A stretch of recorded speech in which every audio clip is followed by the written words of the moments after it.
ఈ లోపల మీరు అన్నట్టు నీరు పంపిస్తాను. అది పంపించి మీరు అన్నట్టు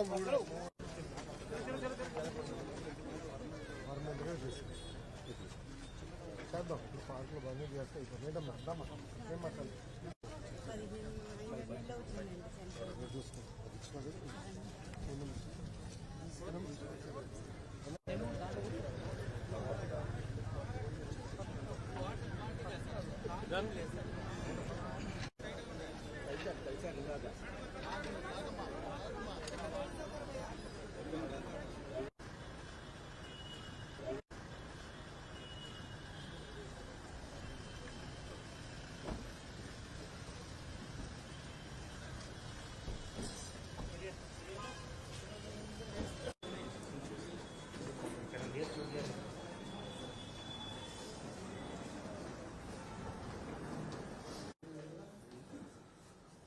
బయటకు వస్తారమ్మా మన మీడియాతో మనం మాట్లాడుతూ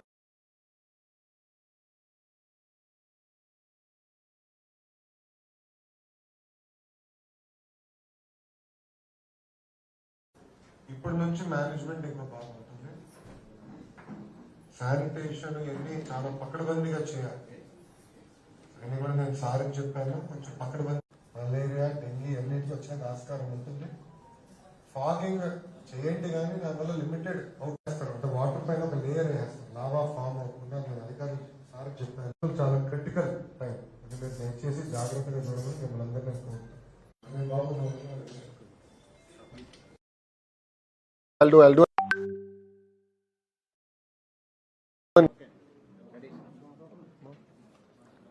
మంగళగిరి ప్రజలందరికీ నా నమస్కారాలు.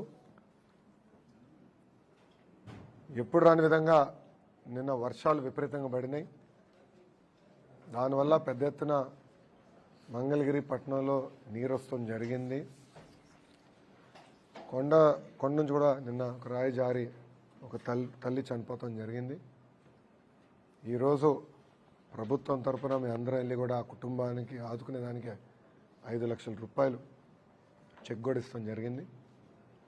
మంగళగిరి ప్రజలందరూ తెలుసు, ఎన్డీఏ ప్రభుత్వం ఏర్పడిన తర్వాత కమిషనర్ గారి ఆధ్వర్యంలో పెద్ద ఎత్తున దాదాపు 450 కిలోమీటర్లు పూడిక తీసాం.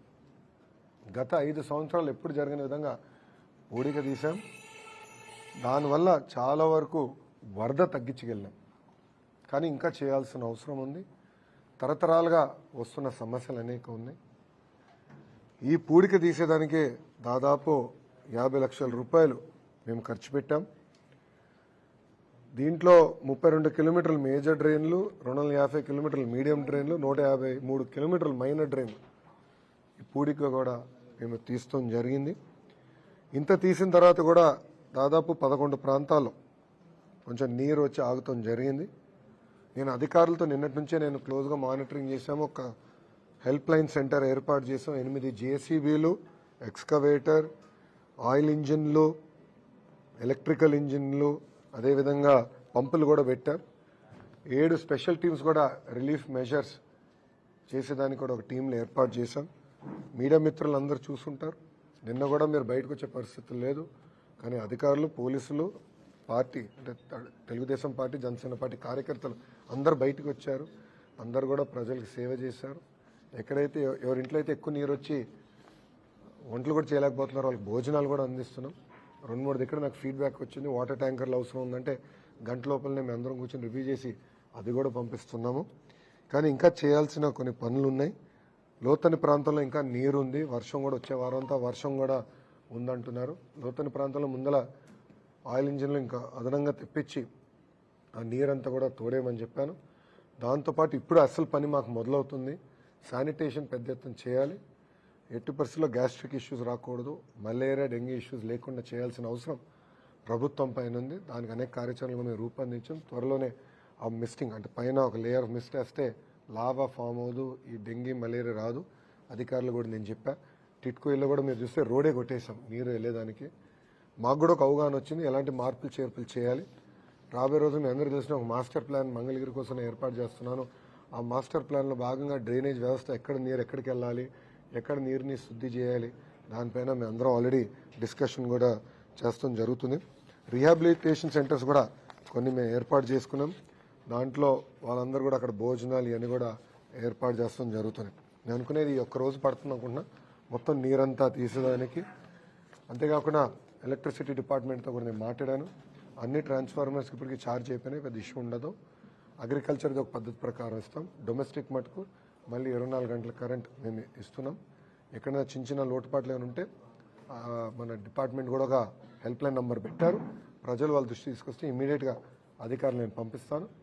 24 గంటలకు కరెంట్ ఇస్తాం కానివ్వండి, మీ ఆరోగ్యం కానివ్వండి, మీ ఆహారం కూడా అందించే బాధ్యత మన ప్రభుత్వం తీసుకుంటున్నది మంగళగిరి ప్రజలు తెలుపుకుంటూ, ఇప్పుడు మీడియా మిత్రులకి ఏమైనా ప్రశ్న ఉంటే దానికి సమాధానం చెప్పడానికి సిద్ధంగా అన్న. ఫస్ట్ ఎక్కడైతే నీటి సమస్య ఉందంటే లో లయింగ్ ఏరియాస్లో ఉంది. వాటర్ ట్యాంకర్లు అంటే ఎంటీఎంసీకి ఒక 3-4 ట్యాంకర్లు ఉన్నాయి. పార్టీ పరంగా అంటే గత 5 సంవత్సరాలు మేము ఒక 5-6 ట్యాంకర్లు నడుపుతున్నాం. 2 కలిపేమన్నాను. కూర్చుని ఎక్కడ పంపించాలని డెడికేటెడ్గా పెట్టేసి ట్రిప్స్ స్టార్ట్ చేయమని ఇప్పుడే చెప్పేశాను. ఇంకో గంటలో ట్రిప్స్ ప్రారంభం అవుతాయి. కొంచెం వాటర్ లెవెల్ రిసీడ్ అయింది, అది ఎక్కడ లీక్లు అవుతున్నాయి పైప్స్, ఎక్కడ గ్యాప్స్ ఉన్నాయో తెలుసుకుని అది కరెక్ట్ చేస్తాం. సార్, వాటర్ డైవర్షన్ పాయింట్కి గుర్తించితే ఈ సమస్య ఉండదు అంటే రాబోయే అంటే వాస్తవంగా మనం మంగళగిరిలో చూస్తే తరతరాలుగా కొన్ని ప్రాంతాల ఆక్రమాలకి గురైన విషయం మనందరికీ తెలిసింది, కొత్త కాదు. రత్నాల చెరువు ఆక్రమాలకి గురైంది, దాంట్లో డౌట్ లేదు. కానీ ఏంటంటే ఇప్పుడు అది తొలగిస్తాం కాదు, శాశ్వతమైన పరిష్కారం ఎతకాల్సిన అవసరం. సో మంగళగిరి నీరంతా వచ్చి రత్నాల చెరువులోకి వెళ్తుంది, ఆ నీరంతా పొంగి ఊర్లోకి వస్తుంది. అట్లా కాకుండా అది ఎట్లా తీసుకెళ్లాలని దానిపైన మేము డిస్కస్ చేస్తాం. నెంబర్ 1. నెంబర్ 2, భూగర్భ డ్రైనేజ్ గతంలో డిజైన్ చేసింది ఏంటంటే నీరంతా తీసుకెళ్ళి సింగిల్ అవుట్లెట్ ఇచ్చారు, అది కరెక్ట్ కాదు. నా అభిప్రాయం, అధికారుల అభిప్రాయం కూడా అది కరెక్ట్ కాదు. గౌరవ మున్సిపల్ అడ్మినిస్ట్రేషన్ శాఖ మంత్రి గారి అభిప్రాయం కూడా అది కరెక్ట్ కాదు. డీసెంట్రలైజ్ చేస్తే మెయింటెనెన్స్ ఈజీ అవుతుంది, ఎక్కువ దూరం తీసుకెళ్ళిన అవసరం మళ్ళీ పొంగేదానికి ఆస్కారం ఉండదు. సో అది కూడా మేము స్టడీ చేస్తున్నాం. భూగర్భ డ్రైనేజ్ ఇవ్వాలి, నీరు ఇస్తానని హామీ ఇచ్చా. ఇంకో 2-3 ఇన్నోవేటివ్ వర్క్ కూడా మేము చేద్దాం అనుకుంటున్నాం అండర్ గ్రౌండ్ ద్వారా. అవన్నీ ఒక కొలిక్ వచ్చిన తర్వాత ప్రజలకు నేను తెలుస్తాను. తాడేపల్లిలో అపార్ట్మెంట్లకి కూడా డ్రైనేజ్ సిస్టమ్ లేదు, దేనికి లేదు.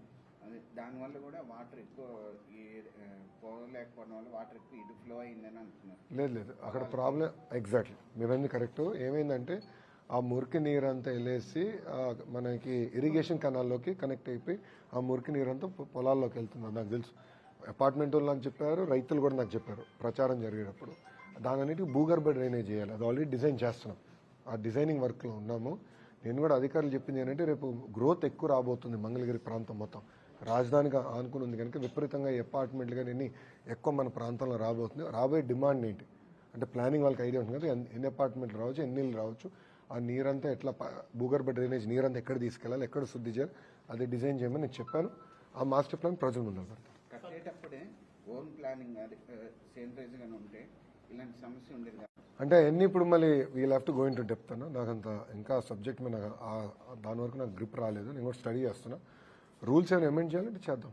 ఇప్పుడు నాకున్న అవగాహన మేరకు హైదరాబాద్లో అయితే కమర్షియల్ బిల్డింగ్స్ వాళ్ళ వాటర్ ట్రీట్ చేసి వదలాలి, రూల్ అది. అపార్ట్మెంట్లో నాకు అంత ఐడియా లేదు, కానీ మాకు కమర్షియల్ బిల్డింగ్ ఉంది కనుక నాకు ఐడియా ఉంది. వాటర్ ట్రీట్ చేసి ట్రీటెడ్ వాటర్ వదిలిపెట్టాలి, దట్ ఈస్ ద రూల్. అది బాబు గారు తీసుకొచ్చిన రూల్, 99లో ఎప్పుడు తీసుకొచ్చినట్టున్నారు. అదే చట్టం ఇప్పుడు కూడా వెళ్తుంది. మంగళగిరిలో కూడా విల్ రివ్యూ దట్. బట్ కట్టిన దానికి మనం ఏం చేయలేం, కట్టుపోయేదానికి ఏం చేయాలని చేసి మన డ్రైనేజ్ వ్యవస్థతో ఏర్పాటు చేయాలి, అంటే డౌట్. అవునమ్మా, దానికి ఏంటంటే ఇప్పుడు మీరు చూస్తే కొండపోరమోకు నొలకపేట అంతా చూస్తే అది అంతా అటవీ శాఖ భూమి. సో అక్కడ కూడా నేను మన ప్రజావేదిక మీటింగ్లు పెట్టుకున్నప్పుడు, ప్రజా దర్బార్ మీటింగ్లు నేను పెట్టుకున్నప్పుడు అక్కడ ప్రజలతో నేను కూర్చొని మాట్లాడుకున్నాను. అదేంటంటే ముందు డీనోటిఫై చేయాలి, దానికి ప్రాసెస్ ఉంటుంది. డీనోటిఫై చేస్తే దానికి ఆల్టర్నేటివ్ ల్యాండ్ 1:3 మేము చూపించాలి. దాని తర్వాత మాకు ఆ భూమి ప్రభుత్వానికి వస్తుంది. అప్పుడు డ్రైన్లు కానీ రోడ్లు కానీ వేసడానికి అవకాశం ఉంటుంది. గత శాసనసభ్యులు ఎవరు పట్టించుకోలేదు, 10 సంవత్సరాలు ఇక్కడున్న శాసనసభ్యులు దాని గురించి ఇప్పుడు పట్టించుకోవాలి. సో ఇప్పుడు ఆ బాధ్యత నాకు వచ్చింది, తప్పనిసరి నేను చేస్తాను, దాంట్లో ఎలాంటి సందేహం లేదు. దానికి డ్రైన్స్ వేయాలి, వాటర్ కనెక్షన్ వేయాలి, అప్పుడు రోడ్ వేయాలి, అది నేను చేస్తాను. చేసి ఒక నిమిషం, ఆ వాటర్ అంతా కూడా ఎక్కడికి వెళ్ళాలనేది ఇప్పుడు మాకు ఐడియా వచ్చింది. అంటే ఇప్పుడు వాస్తవంగా ఇంత వర్షం పడింది కనుక మాకు కూడా ఐడియా వచ్చింది, ఓహో ఇంత ఈ నీళ్ళు ఇక్కడ ఆగిపోతుంది. ఇట్లా అధికారులు అందరూ కూడా ఇప్పుడు సార్ కూడా 3 రోజులు తిరుగుతున్నారు, మా party Telugu Desam party Janasena party నాయకులు కూడా ఫీల్డ్లో ఉన్నారు, తిరుగుతున్నారు, అన్నీ చూస్తున్నారు. సో వాళ్ళందరూ కూడా వచ్చేప్పుడు కారులో అదే డిస్కషన్ చేశాం. సో ఎక్కడికి వెళ్ళాలి, నీరు ఎటు నుంచి ఎట్టు వస్తుంది అనేది కూడా డిస్కస్ చేసాం. ఒక సిస్టమ్ ఏర్పాటు చేసాం. అంటే శాశ్వతమైన పరిష్కారం నేను చూపిస్తాం. ఇప్పుడు మంగళగిరిలో సుమారుగా మాకున్న సమాచారం మేరకు పెద్ద చెరువులు అంటే 20 చెరువులు మనం ఉన్నాయి. దాంట్లో కొన్ని ఆక్రమాలు గురైనాయి, కొన్ని ఇంకా చెరువులుగా ఉన్నాయి. కానీ పూడిక తీలా ఎన్నాళ్ళు పట్టించుకోవాలి. అది కాదు మిమ్మల్ని అందరిని అడుగుతున్నాం మీడియా మిత్రులు. గత ప్రభుత్వం 5 సంవత్సరాలు మేము తీసినంత పూడికి తీసారండి? 5 సంవత్సరాలు ఎప్పుడైనా తీసారా? మీరే ఆలోచించిన పూడికి కానీ తీకొని ఉంటే ఈరోజు మంగళగిరి టౌన్ మొత్తం ఫ్లడ్డింగ్ అయింది. పూడిగా తీసుకుంది, వాటర్ ఫ్రీగా ఫ్లో. ఇన్ఫ్యాక్ట్ NHI డ్రైన్లు పూడికి కూడా మేము తీస్తున్నాం.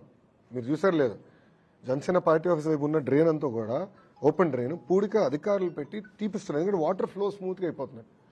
సో పూడిక తీక ఇబ్బంది పడ్డాం. మీకు గొర్రెపడక్ట్ కూడా గతంలో ఎవరు పట్టించుకోలేదు. మేము తీపించే కనుక వాటర్ ఈజీగా ఫ్లో అవుతుంది, మీరు గమనించలేరు. కానీ సరిపోలేదు. వాస్తవంగా ఎంత వర్షం పడినా నీరు ఇంట్లోకి వెళ్ళకూడదు కదా అనేది నాకున్న ఆలోచన. కానీ గతంలో కొన్ని క్వారీ ఏరియాలో ఇల్లు కట్టారు. అంటే చుట్టుపక్కల కొండ ఉంది, మధ్యలో ఉన్న ఇల్లు. ప్రాక్టికల్ ప్రాబ్లమ్స్ కొన్ని ఉన్నాయి. అయినా ఎట్ట చేయాలో మీరు వర్క్ ఇట్ అవుట్ కొంచెం సిస్టమేటిక్గా చేస్తాం.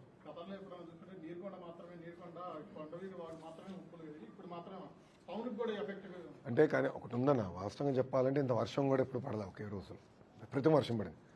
మీరు నేషనల్ హైవే మునిగిపోతుందని ఇప్పుడు అనుకున్నారు. కాజా దగ్గర అంతా మనం ఎప్పుడు చూసాము. అది ఇప్పుడు నేను ఊహించలేదు. టక్కన వర్షం పడగల కొంచెం మునిగింది. ఇప్పుడు అధికారులు కూడా మీరు చూశారు. ఇప్పుడు మా పోలీస్ సోదరులు ఎంత బాగా స్పందించారు, ప్రజలు ఎంత అప్రమత్తం చేశారు. కానీ నాకు బాధ అయిన ఒకరు చనిపోయారు. నిజంగా బాధ వేస్తుంది. అంటే ఇంకా జాగ్రత్తగా ఉండాలని మాకు అర్థమైంది. మేము చాలా సీరియస్గా తీసుకున్నాం. మన పొలిటికల్ రైట్ టైం కాదు. ప్రజలకు కావాల్సిన రంగులు వేస్తామని చెప్పాం. దానికన్నా ముందల ఇష్యూ ఎక్కడ వస్తుందంటే టిట్కోలో లీక్స్ ఉన్నాయి. గత ప్రభుత్వం సరిగా వాటర్ ప్రూఫింగ్ చేయకుండా హడావుడిగా ఏదో ఇల్లు ఏదో మాత్రం ఇచ్చేయాలని ట్రై చేశారు. దానివల్ల వాటర్ లీక్స్ అవుతున్నాయి. వాళ్ళందరూ వచ్చి కలిశారు. వాళ్ళ ఏదైతే కాంట్రాక్ట్ ఉందో వాళ్ళు కలవాలని చెప్పాను, రమ్మని చెప్పి నేను టేకప్ చేస్తాను. మీడియాలో ఒక్క నిమిషం, నేను మీడియాలో కూడా రిక్వెస్ట్ చేసేదంటే ముందర వాస్తవాలు తెలుసుకోవాలి. అక్కడ హిడెన్ కెమెరాలు లేవు, ఎక్కడొక హిడెన్ కెమెరా లేదు, ఎక్కడొక వీడియో బయటికి రాలేదు. సో సెన్సేషనలైజ్ చేయొద్దండి. ఎందుకంటే బ్లూ మీడియాకి అదే పని ఉంది. ఎక్కడో చిన్న ఇష్యూ జరిగితే అది ఎట్లా సెన్సేషనలైజ్ చేయాలి. ప్రధానంగా నేను విద్యాశాఖ మంత్రి అయ్యాను కనుక నా పైన ఎక్కువ ఫోకస్ ఉంటే I'm ready for that focus. I have no problem. కానీ వాస్తవాలు తెలుసుకుని మీరు ఏంటి, నేను కాదండి. కానీ అక్కడ ఒక హిడెన్ కెమెరా లేదు, ఒక వీడియో లేదు, కావాలని రచ్చ చేస్తాం, కరెక్ట్ కాదు. అది నంబర్ 1. నంబర్ 2, అక్కడ ఏం జరిగిందో మీకు తెలుసు. ఆ చేసినోడిని ఇమ్మీడియట్గా అరెస్ట్ కూడా చేశాం. దెర్ ఇస్ సమ్ ఒక 3-4 మధ్యలో జరుగుతున్న వివాదం. అది వాళ్ళు అరెస్ట్ చేశాం. ఎవరితో మాట్లాడారు, ఎక్కడ మాట్లాడారు, మొత్తం ఇంటెలిజెన్స్ డిపార్ట్మెంట్ డీజీ ఆఫీస్ నుంచి అది రివ్యూ చేస్తున్నాం. బట్ హిడెన్ కెమెరా అనేది ఎక్కడ లేదు. హిడెన్ కెమెరా లేదు. As simple as that. ఉందంటే మీరు చూపించండి. I'm ready for scoot. There is no hidden camera anywhere. Hidden camera లేనప్పుడు కావాలని దుష్ప్రచారం చేస్తాం, కరెక్ట్గా. 4 మధ్యలో అది ఇష్యూ ఉంది. 4 మధ్యలో ఒక ఇష్యూ ఉంది అందరికీ. But it has nothing to do with hidden camera. I'm standing to it. అది హిడెన్ కెమెరా అయితే ఉందా లేదా? నేను సూటిగా మిమ్మల్ని అడుగుతున్నా, మీడియా మిత్రుని అడుగుతున్నా. అవును సార్, దొరికినాయా? పోలీసు వాళ్ళు వెళ్ళారు, కలెక్ట్ చేసుకున్నారు, ఎవిడెన్స్ ఉంది.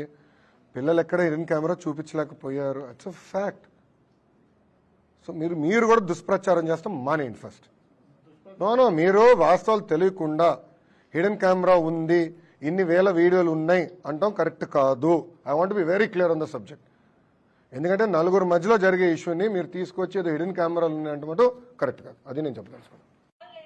హిడెన్ కెమెరా ఉందా? కెమెరా చూపించు, కెమెరా చూపించు తమ్ముడు, కెమెరా చూపించు సాయి, కెమెరా చూపించు. Show me the camera Sai. Light bulb పట్టుకునేది హిడెన్ కెమెరా అంటే ఎట్లా సాయి నువ్వు? Boss, very simple. ఒక్క నిమిషం, కావాలని డైవర్ట్ చేస్తున్నాడు. I want answer the question. కావాలని అడిగాడు, నేను సమాధానం చెప్తాను. వాళ్ళలాగా పారిపోయే బ్యాచ్ కాదు, వాళ్ళలాగా పరదాలు కట్టుకుని తిరిగే బ్యాచ్ నేను కాదు, వాళ్ళలాగా పరదాలు కట్టుకుని తిరిగే బ్యాచ్ కాదు, వాళ్ళలాగా పారిపోయే బ్యాచ్లు కాదు, వాళ్ళలాగా దుష్ప్రచారం చేసి పారిపోం. సొంత బాబాయిని లేపేసి మా పైన ఆరోపణలు చేశారు. హిడెన్ కెమెరా ఇప్పుడు వాళ్ళకి కావాలని ఆరోపణలు చేస్తున్నారు. ఎక్కడుంది హిడెన్ కెమెరా? Straight question. ఎవరొకరు నాకు చూపించండి hidden camera. Then I will take action. No questions on it. Straight. అరే లైట్ బల్బ్ పట్టుకుని హిడెన్ కెమెరా దాంట్లో ఉందంటే ఎట్లా స్వామి? అండ్ దాన్ని కావాలని కొంతమంది మీడియా అవుట్లెట్లు కావాలని దుష్ప్రచారం చేస్తున్నారు. నేను దాన్ని ఖండిస్తున్నా. వాస్తవాలు తెలుసుకోండి. I will stand for it. I will take action. ఎందుకు తీసుకోనండి? ఏం అక్క చెల్లెలు చెప్తే నాకు బాధ ఉండదా? భలే చెప్తారు మీరు. అరే జగన్ లాగానే చెల్లి అక్క ఇద్దరు చెల్లిని మెడబెట్టి నేను బయటికి ఎంటేలేదే, తల్లి నేను బయటికి ఎంటేలేదే, మళ్ళా నాకు తెలీదా బాధ ఆవేదన? సో మీరు దయచేసి వాస్తవాలు తెలియకుండా ఆరోపణలు మటుకు నా పైన చేయొద్దండి. I want be very clear on the subject please. దీని పైకి తెచ్చారని ఆరోపణలు ఏదన్నా సినీ నటి కేసును పక్కకు చాలా ఉన్నాయి కదన్నా. ఇప్పుడు మద్యం కేసు ఉంది, ఇసుక కేసు ఉంది, సినీ నటి కేసు ఉంది, భూ అక్రమాలు పెద్ద ఎత్తున వాళ్ళ బ్లూ మీడియా మిత్రుల విలేకరుల పేర్ల పైన కూడా మార్చుకునే ఉన్నాయి. అయినా నేను బయట పెడతా, మొమాటలు ఏం లేదు. అయినా తప్పుదారి పట్టించడానికి ఇది చేశారు. నేను నేషనల్ మీడియాతో కూడా అడిగా. ఇప్పుడు మీరు హిడెన్ కెమెరా అన్నారు, ఎక్కడొచ్చిందంటే లేదు అక్కడ ఎవరు ఇచ్చారు అంటే వైకాపాలు పంపించారు. దొరికిపోయింది, ఏదో అయిపోయిందని. ఎక్కడుందంటే ఎక్కడ ఎవరు తెలియదు. కెమెరా ఎక్కడుందో ఎవరు తెలియదు. వీడియోలు ఇప్పుడు 3000 వీడియోలు బయటకు వచ్చినాయి అంటున్నారు. 3000 2000 వీడియోలు బయటకు వచ్చినారు. ఎక్కడుంది వీడియో అంటే ఎవరు చెప్పట్లా. ఒక వీడియో ఎవరి చేతులు ఉందో లేదు. ఆ పిల్లల ఫోన్లు అన్ని కాన్ఫిస్కేట్ చేసాం. All phones have been confiscate. ఒక వీడియో లేదు. లేని దానికి ఎట్లా సమాధానం చెప్తా నేను? ఇష్యూ జరిగింది కరెక్ట్, నలుగురు మధ్యలో ఏదో ఇష్యూ ఉంది. It is love story between 4 people. దాని మీద what ever action it's to be taken will take, అధికారికంగా విల్ టేక్, నో ప్రాబ్లం. కానీ కెమెరా లేదు, వీడియోలు లేవు, తీసుకొచ్చి నన్ను అడిగితే నాకు ఏం సమాధానం చెప్తా? Straight question. దానిపైన ఎంక్వైరీ చేశాం, ఆల్రెడీ ఆ పిల్లల్ని అరెస్ట్ చేశాం, డీటైన్ చేశాం, వాళ్ళ ఫోన్లని కాన్ఫిస్కేట్ చేశాం, ఇవి ఎత్తుకుతున్నాం. సో రేపు వస్తే నేను ఐ టేక్ యాక్షన్. అంటే I will not let it go that easy. నేను ఎందుకు వదిలి పెడతానండి? ఇప్పుడు ట్రిపుల్ ఐటీ న్యూస్ వీడియోలో ఇష్యూ జరుగుతుంది. నేను కమిటీ వేసి పంపించా. అక్కడ ఆటోమేటిక్లీ ఇద్దరు నేను పీకేశాను. వాళ్ళు ఎవరు? వైకాపాలు పెట్టిన మనుషులు. తెలుసా మీకు? అది మీ బ్లూ మీడియా వాళ్ళ మనుషులే వాళ్ళు పెట్టారు. రేపు వాళ్ళందరూ నేను జైలుకి పంపిస్తాను. చూడండి, యూ వెయిట్ అండ్ వాచ్. పిల్లల ఆరోగ్యంతో ఎవరైతే చెలగాటాడో వాళ్ళందరూ జైలుకి వెళ్తారు. You wait and watch. నేను ఎందుకు వదిలి పెడతాను అంత ఈజీగా? నేను విద్యాశాఖ మంత్రిగా నాకు ఉండదా బాధ? వాళ్ళు నా బిడ్డలు కదా, నేను ఎందుకు వదిలి పెడతాను? గ్యారెంటీగా రేపు పంపిస్తాను. నేను రాత్రి నాకు రిపోర్ట్ వచ్చింది. నేను రాత్రి 7 ఈ గొడవలో కూడా నేను ట్రిపుల్ ఐటీ ఇష్యూని వదిలిపెట్టలా. నేను రాత్రి నాకు కమిటీ పంపించా, హైయర్ ఎడ్యుకేషన్ సెక్రటరీ గారు వెళ్ళారు, నాకు నివేదిక వచ్చింది, చాలా కఠినంగా యాక్షన్ తీసుకుంది. I will not leave it. నాడు నేడు గతంలో ఎక్కువ చేసాము, మేము అన్ని చేసి ఎన్ని చేసామన్నారు. మీరు విశాఖ వెళ్ళినప్పుడు కానీ అక్కడ స్కూళ్ళను పరిశీలించినప్పుడు ఎట్లా ఉంది? 10 లక్షల మంది విద్యార్థులు తగ్గిపోయారు స్వామి. గత ప్రభుత్వం చేతగాంతనం వల్ల 5 సంవత్సరాల్లో 45 లక్షల మంది విద్యార్థుల నుంచి ఈరోజు 35 లక్షలు పడిపోయింది. ఎందుకు పడిపోయిందో చెప్పండి? స్కూళ్ళలో కూడా సరిగ్గా ఫెసిలిటీస్ లేదు అని చెప్పి ఎందుకు పడిపోయిందో చెప్పండి. ఫండమెంటలీ అది క్వశ్చన్. అది నేను అధికారులందరినీ అడిగేది అదే. ఇన్ని డబ్బులు ఖర్చు పెట్టామంటున్నాం, ఇన్ని యాక్టివిటీలు చేసామంటున్నాం, ఎందుకు 10 లక్షల మంది విద్యార్థులు ఈరోజు ప్రభుత్వ పాఠశాలలు తగ్గిపోయారు అనేది సూటిగా నేను అధికారులు కూడా ప్రశ్నించాను. దానిపైన నేను సమీక్ష చేస్తున్నా. అన్నా ఏదో డిజిటల్ బోర్డులు పెడతాం కాదు, రంగులు వేసుకుంటాం కాదు. ఎందుకు ఈరోజు ప్రభుత్వ పాఠశాలల్లో 10 లక్షల మంది విద్యార్థులు తగ్గిపోయారనేది నాకు బాధ వేస్తుంది. దాన్ని నేను సమీక్ష చేస్తున్నా. ఇప్పుడు డిజిటల్ క్లాస్ రూమ్స్ ఈయన కనిపెట్టలా, అది బాబు గారు ఉన్నప్పుడే చేశారు. టేబుల్స్ కూడా బాబు గారు ఉన్నప్పుడే చేశారు. ఈయన కొత్త కనిపెట్టింది ఏం కాదు ఈయన. కానీ ఈరోజు ఎక్కడ నాకు బాధ వేస్తుందంటే, ఫస్ట్ ఆఫ్ ఆల్ గతంలో ఉన్న 2 విద్యాశాఖ మంత్రులు బేసిక్ సిస్టమ్స్ కూడా పెట్టుకుని పోయారు. అసలు స్కూల్లో ఎంతమంది విద్యార్థులు ఉన్నారో మాకు తెలియలేకపోతుంది. అది కంట్రోల్ చేసినాక నాకు టైం పడుతుంది. మిడ్ డే మీల్ పేమెంట్స్ ఇవ్వలేదండి. బ్లూ మీడియా గగ్గోలు చేస్తుంది. మీ నాయకులు మిడ్ డే మీల్స్ పేమెంట్ ఇవ్వాల. గుడ్లు పేమెంట్ 4 నెలలు బకాయిలు, చిక్కీ పేమెంట్లు ఒక 6 నెలలు బకాయిలు. పాపం ఎండిఎం వాళ్ళకి రావాల్సిన డబ్బులు పెండింగ్ పెట్టారు. ఆయాలకు రావాల్సిన జీతాలు 6 నెలలు బకాయిలు.